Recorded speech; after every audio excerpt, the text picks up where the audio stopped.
Hello friends, 27 லட்ச ரூபா முத்துக்கு கிடைக்கணும்னு நினைக்கிறவங்க நம்ம சேனலை லைக் பண்ணுங்கள், சப்ஸ்கிரைப் பண்ணிக்கோங்க. வாங்க என்ன நடந்ததுன்னு பார்க்கலாம்.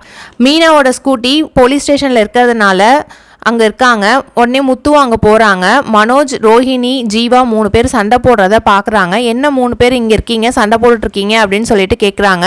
உடனே மனோஜ் இருந்துக்கிட்டு இவங்க தான் என்னோட 27 லட்ச ரூபா ஏமாற்றிட்டு எடுத்துகிட்டு போனவங்க அப்படின்றாங்க. ஓ மேடம், நீங்கள் தான் என் கூட 2 நாளாக வந்து சவாரி பண்ணிகிட்டு இருந்தீங்களா? இது எனக்கு தெரியாமல் போச்சு. எங்கள் அப்பா வந்து எவ்வளோ கஷ்டப்பட்டு இந்த 27 லட்ச ரூபா சம்பாரிச்சார் தெரியுமா? நீங்கள் இப்படி அசால்ட்டாக எடுத்துகிட்டு போயிட்டீங்களே அப்படின்னு சொல்லிட்டு திட்டிகிட்டு இருக்காங்க. ரோஹிணி வந்து ஜீவா கிட்ட பயங்கரமாக லெஃப்ட் அண்ட் ரைட் வாங்கி விடுறாங்க.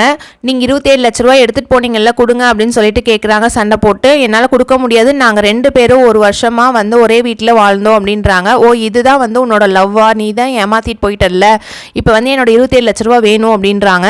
முத்து இருந்துக்கிட்டு நீங்கள்லாம் வீட்டுக்கு போங்க, நான் வந்து வாங்கிட்டு வரேன் இந்த அமௌண்ட்டை, நீங்கள்லாம் தயவுசெய்து வீட்டுக்கு போங்க அப்படின்றாங்க. உடனே அண்ணாமலைக்கு ஃபோன் பண்ணிவிட்டு அப்பா உங்களோட அமௌண்ட்டை வந்து கிடச்சிருச்சு அப்படின்னு சொல்கிறாங்க. அண்ணாமலைக்கு ரொம்பவே சந்தோஷமாக இருக்கும். நான் உழைச்சி எப்படியோ கஷ்டப்பட்டு சம்பாரிச்ச பணம் கிடச்சிருச்சு அப்படின்ட்டு சந்தோஷமாக இருக்கும். முத்துவும் வந்துட்டு அமௌண்ட்டை எடுத்துகிட்டு வீட்டுக்கு போகிறாங்க. அவங்க அப்பா கிட்ட கொடுக்குறாங்க. அப்பா இந்தாங்க உங்கள் பணம் கிடச்சிச்சு அப்படின்னு சொல்லிட்டு. உடனே அவங்க அப்பா இருந்துக்கிட்டு மீனாவுக்கு வந்துட்டு நகை இதெல்லாம் வாங்கி கொடுத்துரு, ஒன்றுமே இல்லைல்ல மீனாக்கு அப்படின்னும் போது முத்து எனக்கு அதெல்லாம் வேண்டாம்ப்பா, நீங்களே வச்சுக்கோங்க, நீங்கள் தான் கஷ்டப்பட்டு உழைச்சி சம்பாரிச்ச பணம் அப்படிங்கிறாங்க. ரோஹிணிக்கு உள்ளுக்குள்ளவே ரொம்பவே கஷ்டமாக இருக்கும். இது வந்து நம்மளோட பணமாச்சே, எதுக்கு முத்துட்ட கொடுக்குறாங்க அப்படின்னு சொல்லிட்டு முத்துட்ட போய் கேட்குறாங்க.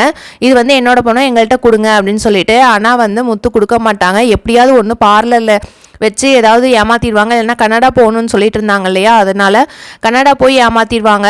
அதனால் நம்ம இந்த அமௌண்ட்டை ரோஹிணிக்கும் மனோஜ்க்கும் கொடுக்கக்கூடாது அப்படின்ற மாதிரி தான் கதை போகும்னு நினைக்கிறேன். நீங்கள் என்ன நினைக்கிறீங்கன்னு கமெண்ட் பண்ணுங்கள். நம்ம சேனலை பிடிச்சிருந்தா சப்ஸ்கிரைப் பண்ணுங்கள். Bye bye.